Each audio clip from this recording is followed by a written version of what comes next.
Engine off ചെയ്തോ, engine off ചെയ്തോ. കൈമൾ മാഷ്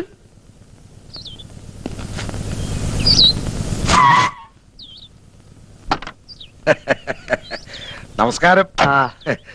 കൈമൾ മാഷല്ലേ? മാഷെ ഞാൻ അറിയും. കൈമൾ മാഷ് തന്നെ. പക്ഷെ മാഷ ഞാൻ അറിയില്ലോ. അറിയാൻ വഴിയില്ല, അത്രക്ക് അറിയപ്പെടുന്ന ആളൊന്നുമല്ല ഞാൻ. പക്ഷെ ഇനി അറിയും. അറിഞ്ഞാ പിന്നെ മറക്കുകയില്ല.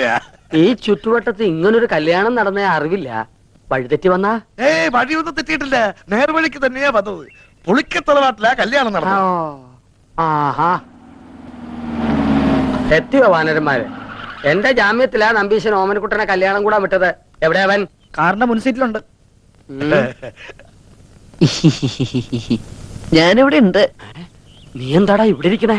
മാഷെ, ഒരു പ്രത്യേക സാഹചര്യത്തിൽ എനിക്ക് ഈ പെൺകുട്ടിയെ കല്യാണം കഴിക്കേണ്ടി വന്നു. എന്റെ ഗുരുവായൂരപ്പ, ചതിച്ചുവോ? ചതിച്ചത് ഗുരുവായൂരപ്പനല്ല, മറ്റേ ചെറുക്കന്റെ വീട്ടുകാരാ. അപ്പോഴാ ദൈവദൂതനെ പോലെ ഓമനക്കുട്ടനെത്തിയത്. ദൈവദൂതനല്ലോ, ശിവനന്റെ യമദൂതനാണ്. എന്റെ കാഞ്ഞിരക്കാട്ട് ഭഗവതി, ഞാനിനി എവിടെ പോയി വിളിക്കാം? മാഷേ, എന്റെ കൈ വിടരുത്. ഇപ്പൊ എന്റെ കൈ വിടുക. ഇനി നീ ആയി, നിന്റെ പാടായി. അയ്യോ, അങ്ങനെ പറയരുത്. എനിക്ക് മാഷ് മാത്രമേ ഉള്ളൂ. ഞാൻ നിന്റെ അച്ഛനോട് എന്ത് സമാധാനം പറയും? പൊയ്ക്കോളൂ. ജീവൻ വേണമെങ്കിൽ ഈ പെൺകുട്ടിയെ വിളിച്ചോണ്ട് വന്ന കാലത്തന്നെ തിരിച്ചു പൊയ്ക്കോളൂ. എനിക്ക് ഇങ്ങനെയൊക്കെ പറ്റിപ്പോയി ഞാൻ കാല് പിടിക്കാം. എന്നിട്ട് കാല് പിടിച്ച് വലിച്ചു കയറുക ഭീമനെ പോലെ.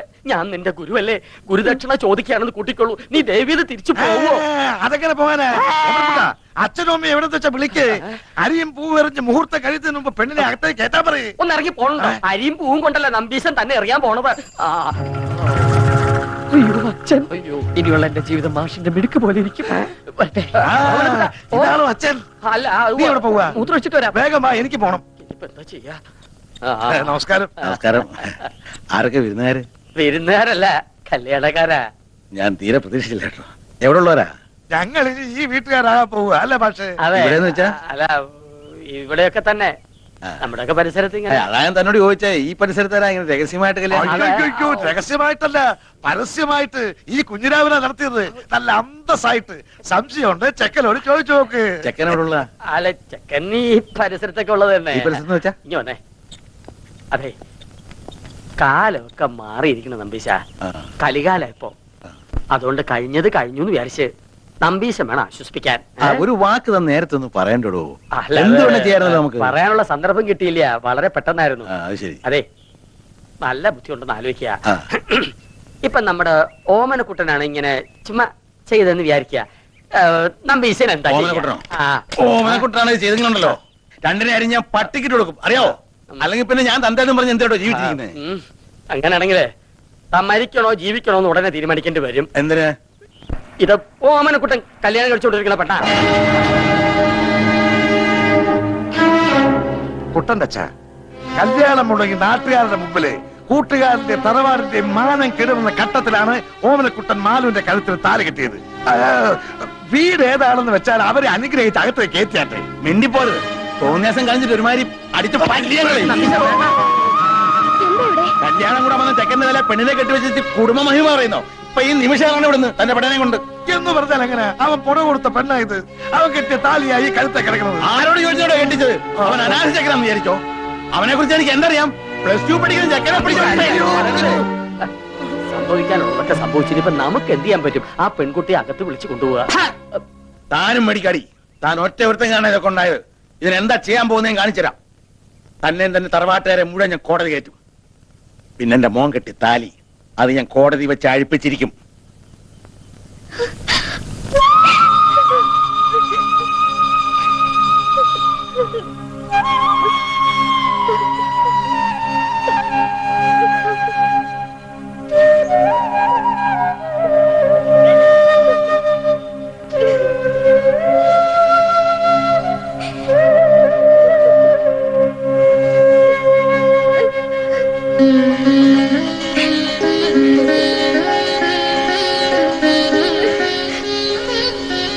ശരിയോ തെറ്റോ എന്നെന്ന് എനിക്കറിയില്ല. പക്ഷേ അവളുടെ കഴുത്തിൽ കിടക്കുന്നത് നമ്മുടെ മോൻ കെട്ടിയ താലിയ. അത് കെട്ടിയത്ര എളുപ്പത്തില് പറിച്ചറിയാൻ പറ്റില്ല.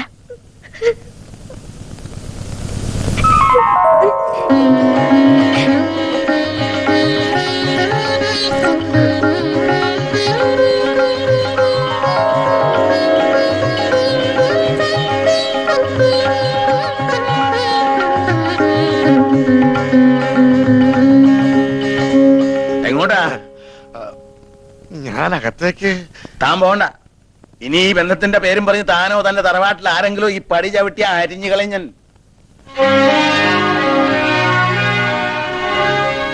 വിഷമിക്കണ്ട. എനിക്ക് സന്തോഷായ മാഷെ.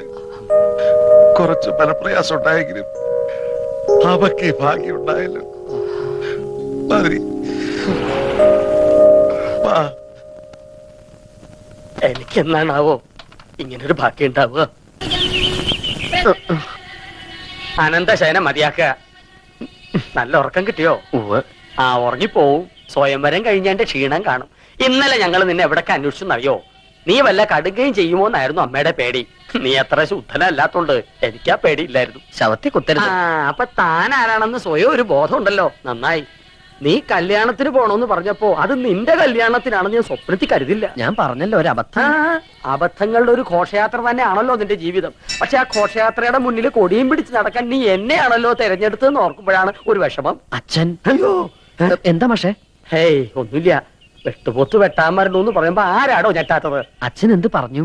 എടാ, ശിവശിവ, അദ്ദേഹം ഉപയോഗിച്ച വാക്കുകളൊന്നും നിന്റെ മുഖത്ത് നോക്കി പറയാൻ ഒരു ഗുരുനാഥൻ എന്ന നിലയ്ക്ക് എനിക്ക് വിഷമമുണ്ട്. അത്രയ്ക്ക് മിളേച്ച. ശ്ശേ. അവളെ കുട്ടി. അവൾക്ക് കുട്ടിയുണ്ടോ? അതല്ല, അവള് നിന്റെ ഭാര്യയല്ലേ? അവിടെ തന്നെ ഉണ്ട്. അവളെ വീട്ടിൽ കയറ്റിയോ? ആ, തന്റെ അമ്മയും പെങ്ങളും നിലവിളക്കും ആരതിയും ഒക്കെ ആയിട്ട് അകത്തേക്ക് കയറ്റി. പെൺകുട്ടി വലത് കാലെടുത്ത് വെച്ച് അകത്തേക്ക് കയറുകയും ചെയ്തു. മാഷേ, ആ? എനിക്കൊന്ന് വീട്ടിൽ പോണെന്നുണ്ടായിരുന്നു. അതിന് താൻ പട്ടാളത്തിലൊന്നും അല്ലല്ലോ. ലീവ് എടുത്ത് പെട്ടിയും കിടക്കോട്ട് വീട്ടിലോട്ട് കയറാൻ നേരെ വീട്ടിലേക്ക് പോവുക. അതല്ല മാഷേ, മാഷും കൂടി വന്നാ എനിക്കൊരു താങ്ങിന്.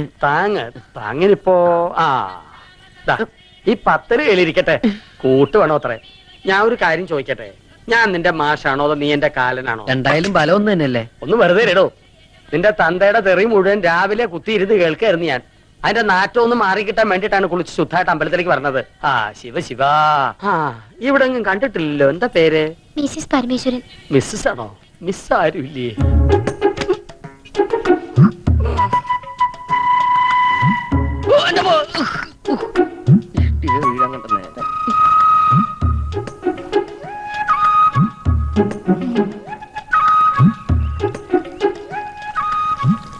അല്ല, ഇന്നലെ മൂത്താപ്പ എവിടെയായിരുന്നു?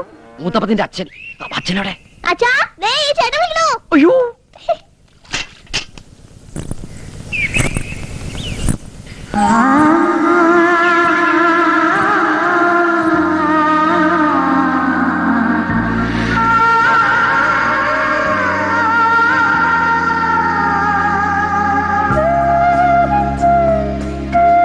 ഓർക്കപ്പുറത്ത് കിട്ടിയ ആളല്ലേ? മുഖം ശരിക്കും കാണുന്നത് ഇപ്പോഴാ. അല്ല, ഇതാണ് ഞാൻ കെട്ടിയ താലിയില്ലേ? ആ വെപ്രാളത്തിന്റെ ഇടയില് ഒന്നും അങ്ങോട്ട് ശ്രദ്ധിക്കാൻ പറ്റിയില്ല. ചില സാങ്കേതിക കാരണങ്ങളാൽ ഇന്നലെ രാത്രി വരാൻ പറ്റിയില്ല. ഇന്നലെ നമ്മുടെ ആദ്യരാത്രി ആയിരുന്നല്ലോ.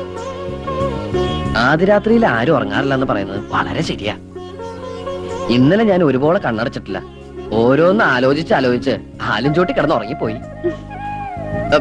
ഉറങ്ങിയൊന്നുമില്ല. അച്ഛനെ എനിക്കങ്ങനെ മാലു വിചാരിക്കണ പോലെ പേടിയൊന്നുമില്ല. പിന്നെ അച്ഛന്റെ ഒരു സന്തോഷത്തിന് വേണ്ടി ഞാൻ പേടി അഭിനയിക്കുന്നല്ലേ. അവരുടെ സന്തോഷല്ലേ നമ്മുടെ സന്തോഷം. എന്തിനെങ്ങനെ പേടിക്കണേ? എന്റെ മീശ കണ്ടിട്ടാണോ? പുറമെ കാണുന്ന പോലെ ഞാനത്ര റഫ് ആൻഡ് ടഫ് ഒന്നും അല്ലട്ടോ.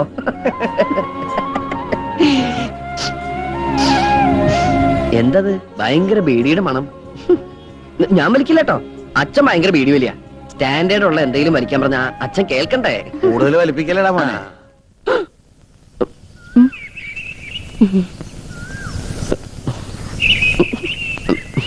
അച്ഛൻ എപ്പോ വന്നു? ഞാൻ വന്നിട്ട് 10-15 കൊല്ലായി. എന്നാ ഞാൻ അങ്ങട്. എങ്ങടെ? ഒന്നും തീരുമാനിച്ചിട്ടില്ല. സ്കൂളിൽ പോടാ. അച്ഛാ, കേറിപ്പോടാ.